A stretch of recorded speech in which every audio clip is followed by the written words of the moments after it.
Olá, alunos do Colégio Paraíso Kids, turma do quinto ano. Aqui é o professor Fernando Bonifácio, da disciplina de Ciências. O nosso tema da aula de hoje é doenças causadas por micro-organismos. Vamos relembrar alguns conceitos e vamos falar na nossa próxima aula quais são as doenças que são causadas pelos micro-organismos. Mas antes, vamos conhecê-los, vamos saber um pouco mais sobre eles. Os micro-organismos são seres microscópicos, muito pequenos, que não podem ser vistos a olho nu. Eles não possuem características nem de animais e nem de vegetais.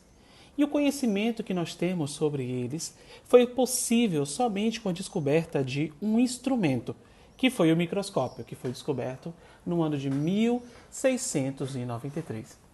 Nós já falamos sobre o microscópio nas páginas de número 6 e de número 7 do nosso módulo. Você pode voltar para dar uma lida para relembrar alguns conceitos. O microscópio ele é um equipamento composto por várias lentes que são capazes de ampliar o tamanho que um organismo pode ser observado.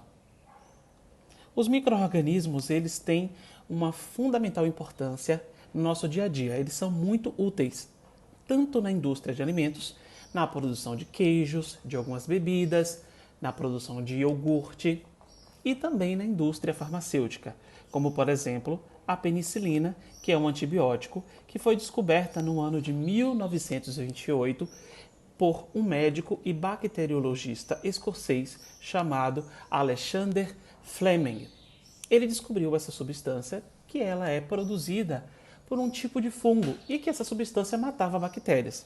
Essa substância até hoje é utilizada amplamente na indústria farmacêutica, pelos médicos. Os micro-organismos podem ser encontrados em diversos ambientes do nosso planeta, como por exemplo no solo. Lembra aí daquele cheiro de terra molhada quando chove? Esse cheiro ele é característico de uma substância, ele se dá por causa de uma substância presente no solo, chamada de geosmina. É uma substância química produzida por uma bactéria que é inofensiva e que vive em diversos tipos de solo. Nós podemos encontrar também os micro-organismos no ar, na água. Na água nós podemos encontrar bactérias, fungos, vírus, protozoários, algas. Nesse próximo slide que nós estamos observando, nós encontramos um paramécio, que é um protozoário. Repare nos cílios que tem ao redor do seu corpo. É utilizado para movimentação. Ele utiliza esses cílios para se movimentar, para se locomover e também para capturar alimentos. Você pode observar uma foto dele, desse paramécio, na página de número 8 do seu módulo. Bom, os micro-organismos também podem ser encontrados nos seres humanos. Nosso corpo apresenta uma grande quantidade de bactérias, sendo algumas bactérias muito importantes e essenciais para o funcionamento adequado do organismo.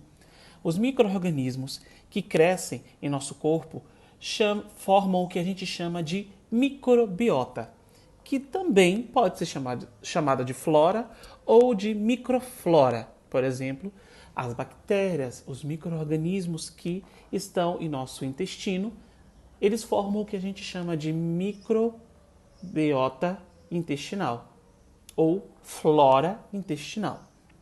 Diversas partes do nosso corpo possuem bactérias. Nosso sistema respiratório, a nossa pele, principalmente na nossa boca, o nosso estômago e o nosso intestino. Existem alguns tipos de micro-organismos que são classificados em bactérias, fungos e vírus. Nós temos outros tipos, mas a gente vai